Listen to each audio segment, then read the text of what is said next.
ثم لتسألن يومئذ عن النعيم. اے ما بندگانو تاسو دا نعمتونه اسه ما سمجھاو کوئے په هغه ورځ به تاسو نه زما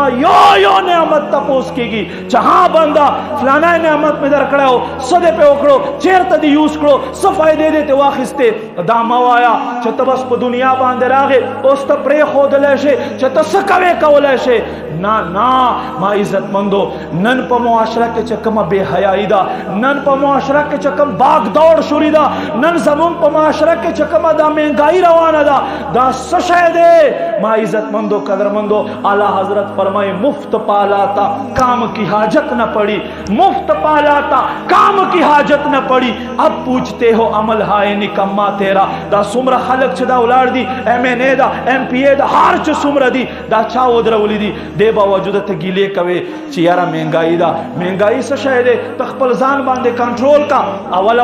اسلام چې کم تا په دنیا کې کریکٹر ساتلو زندگی تیرولو طریقہ خیال دا هغه په ځان باندې نافذ کا مثلا مهنګائی د خوراک سره کولډ ډرینکس کولو ضرورت نشته مکه وکنه پرېږده خود دې مین وجه څه شی دی مین وجه دا دی چې مونږ مسلمان چې یو او با حیثیت پاکستانی هر یو کس خپل اصلاح نه دا کړي چې خپل اصلاح وکړو صحیح او غلط کې مونږه فرق محسوس کو او فرق به مونږ له دې ځینه کوو چې یاره زه اول په خپل په غلط روان یم مونږه دا هم غواړو چې یاره مونږ په ملک شریعت نافذ شي مونږه دا هم غواړو چې یاره مونږ ملک بالکل امن فضا قائم شي او کارونه الټه کوو دسې کېدای شي دسې نشي کېدای کارونه الټه پرېږده کم یو عمل چې کوي ای زما وروره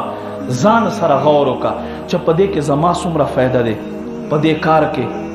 زما معاشرې ته څومره فایده دی زما ملک ته څومره فایده دی زما دنیاوي فایده څومره دی زما اخروی فایده څومره دی بیا به زمونږ ملک صحیح شي مونږ علاقه صحیح شي خو چې تر څو پورې مونږ بل ته ګوته نیولې وي او 15 ګوتې ځان ته وي تر هغه وخت پورې